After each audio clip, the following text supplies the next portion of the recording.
un programa de estudios bíblicos diseñado para brindarle un mejor entendimiento de la palabra de Dios junto al hermano José Antonio Reyes. Bienvenidos a Compartiendo el Pan de Vida.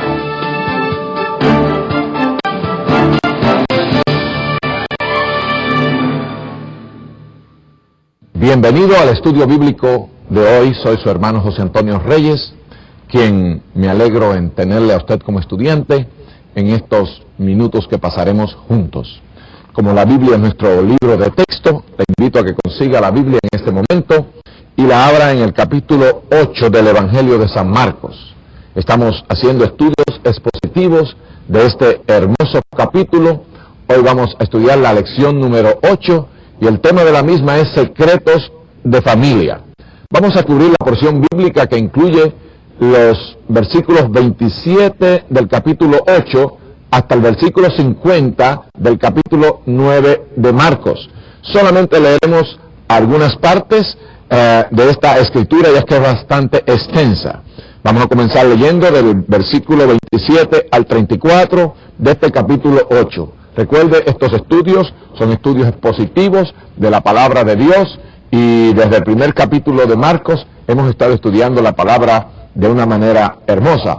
Y son 3 lecciones en total y tenemos una guía de estudio, la cual haremos llegar totalmente gratis a los hermanos y amigos que nos escriban a la dirección que vamos a dar al final del programa. Esté pendiente para que tome la dirección. Esta guía de estudio tiene alrededor de 80 páginas que hemos preparado con el propósito de que usted conozca más profundamente los secretos hermosos que tiene este Evangelio y los aplique a su vida. Así es que no olvide pedirla, le será de bendición a usted. Bueno, vamos hoy a la lección número 8, secretos de familia. Y vamos a leer en Marcos capítulo 8, verso 27 al 34 y luego del 33 al 37. La Biblia dice así: Salieron Jesús y sus discípulos por las aldeas de Cesarea de Filipo, y en el camino preguntó a sus discípulos diciéndoles: ¿Quién dicen los hombres que soy yo? Ellos respondieron: unos Juan el Bautista, otros Elías, y otros algunos de los profetas. Entonces él les dijo: ¿y vosotros quién decís que soy? Respondiendo Pedro le dijo: tú eres el Cristo. Pero él les mandó que no dijesen esto de él a ninguno.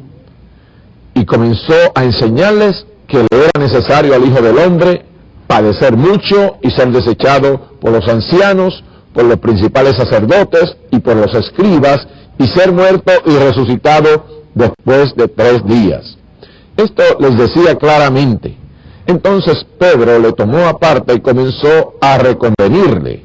Pero él, volviéndose y mirando a los discípulos, reprendió a Pedro, diciendo: quítate de delante de mí, Satanás, porque no pones la mira en las cosas de Dios, sino en las de los hombres. Y llamando a la gente y a sus discípulos, les dijo: si alguno quiere venir en pos de mí, niéguese a sí mismo y tome su cruz y sígame. Y en el verso 33 hasta el 37 del capítulo 9, leemos lo siguiente: y llegó a Capernaum, y cuando estuvo en casa, les preguntó: ¿qué disputabais entre vosotros en el camino? Mas ellos callaron, porque en el camino habían disputado entre sí quién había de ser el mayor. Entonces él se sentó y llamó a los 12 y les dijo: si alguno quiere ser el primero, será el postrero de todos y el servidor de todos. Y tomó a un niño y lo puso en medio de ellos, y tomándole en sus brazos, les dijo: el que reciba en mi nombre a un niño como este, me recibe a mí, y el que a mí me recibe, no me recibe a mí, sino al que me envió. Tenemos aquí una lección sumamente bella y muy profunda. Este es uno de los momentos más importantes del ministerio de Jesús. En esta ocasión, mi amigo, él comparte con sus discípulos enseñanzas que formarán el fundamento de la fe cristiana. Jesús se retira en esta lección a las partes montañosas, a las partes un poco aisladas de Cesarea de Filipo. Esto estaba sumamente en el norte de la provincia de Galilea. Así es que hemos visto en este estudio a Cristo ministrando en la Galilea oriental, luego en Galilea central, en Galilea septentrional u occidental, y ahora lo vemos en el norte de Galilea, donde estaba esta ciudad que se llamaba Cesarea de Filipo. Es muy interesante ver que esta ciudad de Cesarea de Filipo era una ciudad sumamente nueva. Se había hecho en honor a César y a Felipe, que era el Herodes que gobernaba en esa provincia de Galilea en ese tiempo. Así es que era interesante porque en esa ciudad estaba en el centro una estatua donde se dedicaba a la adoración del César. Y en Israel, pues, esto no se permitía en ninguna de las otras ciudades. Pero ya que esta era una ciudad nueva y que se dedicó a César y también a Felipe, era habitada principalmente por los gentiles. Y Cristo, pues, se allega a estas partes donde está más alejado de los fariseos y escribas para tener tiempo de enseñar profundamente a sus discípulos. Y es precisamente en esta porción bíblica en donde Cristo enseña los fundamentos de la fe cristiana. Aquí, en esta parte de su evangelio, Marcos nos va a presentar las enseñanzas que forman el fundamento de la fe cristiana. Sin estas enseñanzas no habría cristianismo. Y es muy importante que usted y yo aprendamos bien esta lección. Como dice el título de la lección, es una lección que es secreto familiar. Son cosas que Cristo enseñó particularmente a su círculo bien íntimo, a sus discípulos. Y lo primero que encontramos aquí es una enseñanza acerca de la persona de Jesucristo. ¿Quién es Jesucristo? Bueno, es tan importante el conocer y dar una buena contestación y hacer una propia confesión a esta pregunta: ¿quién es Jesús? Porque el destino eterno de su alma y de la mía y de cada habitante de este mundo depende de cómo conteste esa pregunta. ¿Dónde irá su alma? ¿Si al cielo o al infierno? Si usted se perderá o será salvo para siempre, dependerá de que usted conozca propiamente a la persona de Jesús. Bueno, en ese tiempo, como hoy en día, hay muchas opiniones acerca de Cristo.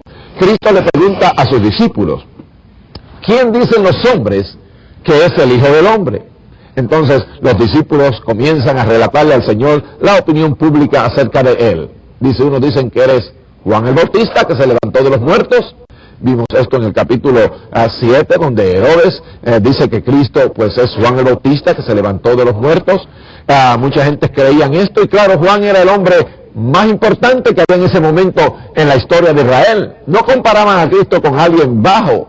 Fíjese, de hecho, Josefo, que es el historiador judío que escribe la historia en el tiempo del Señor Jesucristo, cuando presenta la vida de Juan el Bautista, le dedica más espacio en su historia que a la misma vida del Señor Jesús. Fíjese cuán importante era Juan para la mentalidad judía en ese tiempo. También dicen, otros dicen que era Elías, y Elías era muy grande, era un hombre que se había ido al cielo, era un hombre que sin morir, Dios se lo llevó al cielo en un carro de fuego. Solo han habido 2 personas que han pasado por esa experiencia, y Elías fue uno de ellos. Era el hombre que representaba la era de los profetas, y el Señor Jesucristo era comparado con él. Otros lo compararon con otros de los profetas. Mateo dice que con Jeremías, y los profetas principales. Así es que la gente no tenía dificultad en reconocer lo maravilloso, lo grande de la persona de Jesucristo. Ahora, Jesucristo le pregunta a la iglesia, aquel grupo íntimo que él había establecido, la gente que formaban su nación, su familia íntima: ¿y vosotros, quién decís que soy yo? Entonces Pedro, en representación de los demás discípulos, dice: tú eres el Cristo, el Hijo del Dios viviente. Y Cristo le dice a Pedro que es bienaventurado, porque Cristo en ese momento, estoy seguro que su corazón se llenó de alegría, de gozo, en ver que los discípulos comprendían bien quién era su persona, que él no era un profeta más, que no era un hombre más como Moisés, aunque Moisés era grande, o Elías era grande, o Juan el Bautista eran hombres grandes y prominentes delante de Dios y de los hombres, pero Cristo era Dios, Él es Dios, y esa es la confesión más grande que el hombre puede hacer en la tierra. Y entonces Cristo, al comprender que los discípulos comprendían bien quién era Él, comienza entonces a darle otras enseñanzas profundas acerca de la fe cristiana, como son la resurrección, su muerte en la cruz y su segunda venida. Ahora, quiero que vea bien que aún en el día de hoy, cuando a la gente se le pregunta quién es Cristo, si usted le pregunta a un maometano quién es Cristo, él no le va a decir que es alguien malo. En el Corán no aparecen cosas malas acerca de Jesús. El maometano le dirá que Cristo es como Mahoma. ¿Y quién es Mahoma para un maometano? Bueno, el hombre más grande, el profeta más grande, según ellos, que jamás ha existido. Es el originador de su fe. Si usted le pregunta a un budista quién es Cristo, ellos no le denigran la persona de Cristo ni hablan mal de él. Los budistas le dirán Cristo es otro Budas, es como Budas. Amigos, si usted le pregunta a un confucianista, le dirá que Cristo es como Confucio. Si usted le pregunta a un ateísta, a un hombre comunista, ateísta, que no cree en Dios, le dirá que Cristo pues fue el gran maestro. Si usted lo estudia en las universidades, en los cursos de humanidades o de cualquier curso, presentan a Cristo como un gran filósofo, un gran maestro. Es decir, que los hombres siempre hablan de que Cristo era un hombre grande. Pero aquellos que conocen espiritualmente al Señor, reconocen que Él no es solo un hombre, no es un profeta, no es un maestro más, no es un originador de otra religión. Cristo, mi amigo, es el Hijo de Dios. Es el único mediador entre Dios y los hombres. Nadie podrá ir al cielo sin hacer esa confesión.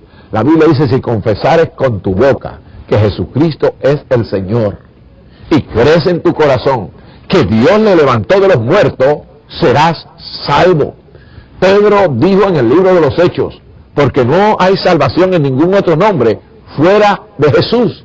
Es muy importante que tú confieses con tus labios que Jesús es el Señor, Él es el Hijo de Dios, y entonces tú serás salvo. ¡Qué cosa preciosa! Pero uno tiene que reconocer que Cristo es Dios, el Hijo de Dios, que es la persona segunda de la Trinidad, y confesarlo con sus labios. Así es que este es el fundamento del cristianismo. Esta es la doctrina principal del cristianismo, es la deidad de Cristo. Y esa precisamente es la roca sobre la cual Cristo edifica su iglesia, en esa preciosa enseñanza de la verdad de Cristo y en el entendimiento que Cristo tiene de que los discípulos también son gente de carne y sangre, como lo es Simón. Bueno, en este capítulo, Cristo también nos va a hablar acerca de su muerte. Esta es la segunda enseñanza bella que hay en este capítulo. La muerte del Señor Jesucristo. En el tiempo de Jesús, muchos, como ya le dije, lo veían como un profeta más. Pero Cristo vino para morir. Y su muerte, amigo, es tan importante. Él vino para morir y dar su vida por muchos. Después que los discípulos hicieron la confesión de fe de la divinidad de Cristo, el Señor les revela que dentro de poco partirán hacia Jerusalén, en donde Él será crucificado. Cristo, como gran maestro, aprovecha la oportunidad para enseñarnos una gran lección. Así es que la muerte de Cristo es muy importante, porque con la muerte de Cristo termina su humanidad. Y después va a venir la resurrección, pero Cristo en el sepulcro, en la tumba, allí termina su humanidad en cierto sentido. Porque Cristo siempre representará al hombre. Pero Cristo muere, muchas otras gentes murieron. De hecho, muchas otras gentes fueron crucificados. Cuando Cristo mismo murió, 2 hombres más murieron con Él crucificados. Y miles fueron crucificados. Ahora, lo grande de la muerte de Cristo es que es una muerte en beneficio de otros. El apóstol Pablo en 1 Corintios 15 y versos 3 y 4 explica lo que es el fundamento también de la fe cristiana. Él dice, porque yo aprendí del Señor Jesús, que el Señor Jesús murió por nuestros pecados. Fue una muerte no por Él, sino por nuestros pecados. Eso es lo que quiere decir evangelio. Buena nueva de que Cristo murió para darnos vida. Él tomó el lugar que nos correspondía a nosotros en la cruz del Calvario. Él murió en lugar tuyo y mío, y por eso nosotros no tenemos que experimentar la muerte en separación de Dios, porque Él, pues, dio su vida por nosotros. Y la muerte de Cristo es fundamental en la fe cristiana. Bueno, otra doctrina que es esencial en la fe cristiana es la resurrección de Cristo. En los versículos 31 hasta el 38, Cristo habla de su resurrección. Dice el Señor así: comenzó a enseñarles que le era necesario al Hijo del Hombre, o sea, al Hijo de Dios, padecer mucho, ser desechado por los ancianos, por los principales sacerdotes y por los escribas, y ser muerto y resucitar después de 3 días. Siempre que Cristo habló de su muerte, siempre nos habló también de su resurrección. Así es que la resurrección de Cristo es muy importante también, porque si Él solamente hubiera muerto, hubiera vivido, hubiera enseñado su filosofía, sus enseñanzas morales y todo, como han hecho otros maestros que han establecido religiones. Si hubiera muerto, nada más, hubiera sido quizás como Sócrates cuando tomó el vaso de la cicuta, la copa de la cicuta, y murió Sócrates. Pero amigo, Cristo resucitó de los muertos, y fue una resurrección especial. Fue una gloriosa resurrección en la cual Él ganó justicia. Dice: resucitado eres mi justicia. Si tú confiesas con tu boca que Jesucristo es el Señor y crees en tu corazón que Dios le levantó de los muertos, serás salvo. Porque con la boca se hace confesión para salvación, pero con el corazón se cree para justicia. Cuando Cristo resucitó, quiere decir que el Padre había aceptado su sacrificio y que el Padre le otorgó la justicia que Cristo ganó en la cruz del Calvario a todos aquellos que creyeran en Él. Así es que Cristo ha resucitado. No está aquí, le dijeron los ángeles a las mujeres en la tumba. Bueno, el cuarto punto de la doctrina preciosa del cristianismo es la segunda venida de Cristo. Y esto lo tenemos ilustrado, presentado en el capítulo 9 durante el tiempo de la gran transfiguración. 6 días después del Señor enseñar la tremenda lección sobre el discipulado, lleva a 3 de sus discípulos, a Jacobo, a Juan y a Pedro, hasta la cumbre de un monte, y allí lleva a cabo su gloriosa transfiguración. Cristo le enseñó a los discípulos que ellos también tenían que morir. Él da una lección sobre discipulado antes de enseñarle acerca de su segunda venida. Y Cristo les dijo al terminar la lección sobre el discipulado, que usted encuentra en los versículos 34 hasta el 9:1, dice, también les dijo: de cierto os digo que hay algunos de los que están aquí que no gustarán la muerte hasta que hayan visto el reino de Dios venido con poder. Cristo dijo: muchos de los que están aquí van a poder experimentar lo que es la segunda venida de Cristo. ¿Y quiénes fueron los que experimentaron algo del gozo, de la gloria de la segunda venida de Cristo? Fue precisamente Pedro, Jacobo y Juan, aquella gente que fueron con Cristo al monte de la transfiguración, posiblemente el monte Tabor. Dice que en la transfiguración Cristo comenzó a llenarse de gloria, su carne se transformó, sus vestidos se transformaron y apareció con Cristo Moisés y Elías. El cuadro precioso de la segunda venida del Señor Jesucristo. Amigos, en la venida del Señor Jesucristo, en el rapto, nuestros cuerpos van a ser transformados en un momento. El cuerpo de Cristo fue transformado de adentro hacia afuera, y su rostro resplandeció y sus vestidos resplandecieron también. Y allí se apareció Moisés. Moisés representa a los muertos en Cristo que han de resucitar cuando Cristo descienda en gloria. Dios mismo enterró el cuerpo de Moisés, nos dice la Biblia, y en ese momento lo encontramos con Cristo resucitado allí en gloria y representando a los muertos en Cristo. Elías no vio muerte, Dios se lo llevó vivo, y Elías representa a los que van a ser arrebatados cuando Cristo descienda de las nubes. Los que estén viviendo van a ser transformados. Va a haber de hecho una transfiguración gloriosa en nuestros cuerpos también. Y esta es la gloriosa fe de los creyentes. Así es que los 4 puntos fundamentales de la fe cristiana que se nos presentan aquí es que Cristo es Dios, Él es divino, nuestro Salvador es el Hijo de Dios. En segundo lugar, Él había de morir por nosotros, Él había de resucitar de los muertos para ganar victoria sobre la muerte, y Él va a volver en gloria. Mi amigo, El poder de la fe nos es enseñado también en este pasaje del capítulo 9 de Marcos, los versos 14 al 29. De este pasaje debemos aprender las siguientes lecciones. Y es muy interesante esta porción bíblica porque Cristo desciende del monte de la transfiguración, donde Él se transfigura y donde los discípulos pueden ver un cuadro de la segunda venida de Cristo. Tan glorioso fue aquel cuadro que Pedro dijo: Señor, es bueno que nos quedemos aquí, vamos a hacer 3 pabellones, uno para ti, uno para Moisés y uno para Elías.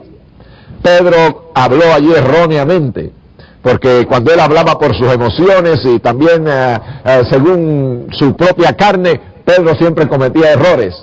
Y él se quería quedar allí, le dijo a Cristo, pero el Padre lo corrigió. Dios, vino la voz del Padre que corrigió a Pedro y dijo: este es mi hijo amado en el cual yo tengo contentamiento. ¿Recuerdan ustedes cuando Cristo comenzó su ministerio y Juan el Bautista lo bautizó? Se oyó la voz del Padre diciendo: este es mi hijo amado en el cual yo tengo contentamiento. 3 años después, la voz del Padre vuelve a hablar y a decir: este es mi hijo amado en el cual tengo contentamiento. A él oíd. La iglesia tiene que oír la voz de Cristo. Esa es la voz que tiene que oír el pueblo de Dios, no ninguna otra voz. Por eso tenemos que estudiar las Escrituras y buscar en ellas la vida, porque ahí Cristo nos presenta la vida. Amigos, pero cuando ellos bajaron del monte de la transfiguración, bajaron al valle, y en el valle se encuentran con una escena terrible. Un muchacho endemoniado, un niño que había sido endemoniado. Y esa es la vida cristiana. La vida cristiana está compuesta de valles y de montañas. Deuteronomio 11:11 nos dice que será una tierra de valles y de montañas, y así es la vida cristiana. Tenemos experiencias tan preciosas como estar con Cristo en la gloria, en el monte de la transfiguración. Los discípulos allí gozaron de ver el tiempo cuando estaremos en las bodas del Cordero, en el milenio. Pero de momento bajan al valle y se encuentran en una escena que va a ser como en la gran tribulación, donde el diablo va a dominar tanto a la gente, aún los niños van a sufrir terriblemente en el tiempo de la gran tribulación, bajo la opresión de Satanás. Y, amigo, sin Cristo nada podemos hacer, nos enseña esta lección, porque los discípulos, los 9 que se habían quedado allí, trataron de echar el demonio fuera de aquel muchachito, pero no pudieron. Desde muy temprano en la vida los seres humanos son atacados por Satanás. Fíjense en esto. Nosotros debemos cubrir nuestros hijos de oración continuamente, porque aún este niño fue atacado por el príncipe de las tinieblas. La última enseñanza que Cristo nos enseña en esta lección es la importancia de la humildad. Y de hecho esta es la última lección que Cristo enseña en Galilea a sus discípulos. Este pasaje registra la última enseñanza que dio Jesús en Galilea en los versos 30 hasta el 50 del capítulo 9. El maestro de maestros le deja claro a sus seguidores los siguientes puntos en esta lección. Jesús sufriría una muerte vergonzosa y muy humillante. En segundo lugar, la verdadera grandeza en la vida cristiana está en la humildad y el servicio, mi amigo. El máximo servicio del siervo de Dios está cuando ofrece su vida por los demás. No se puede ser neutral en cuanto a la persona de Cristo Jesús.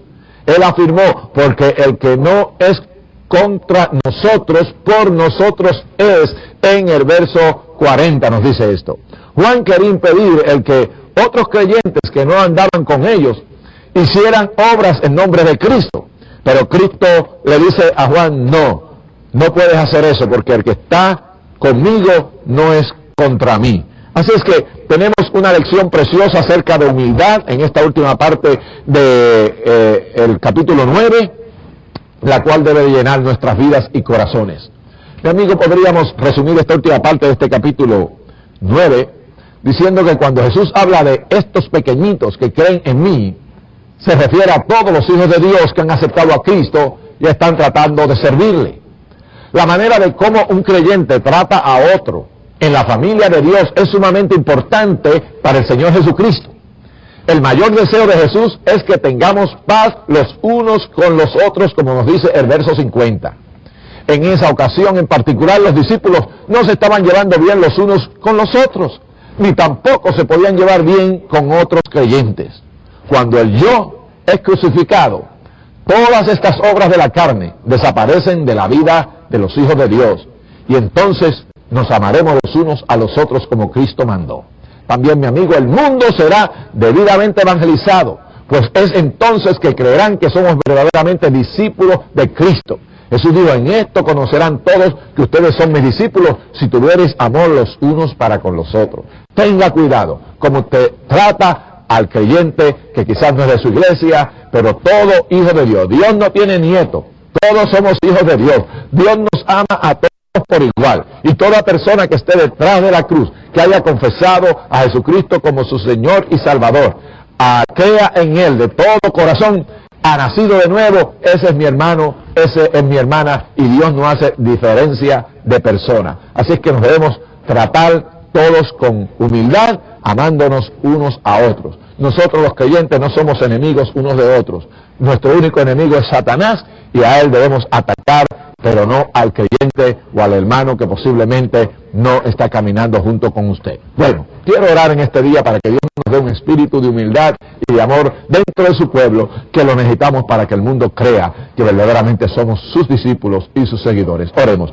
Padre, en el nombre de Jesucristo, yo te pido que tú derrames de tu amor sobre nuestras vidas de una manera especial en este día, de tal manera que veamos a nuestros hermanos y hermanas en Cristo como lo que son tus hijos y nuestros hermanos. Derrama un espíritu de amor dentro de tu pueblo para que nos amemos unos a otros y amemos también al mundo pecador.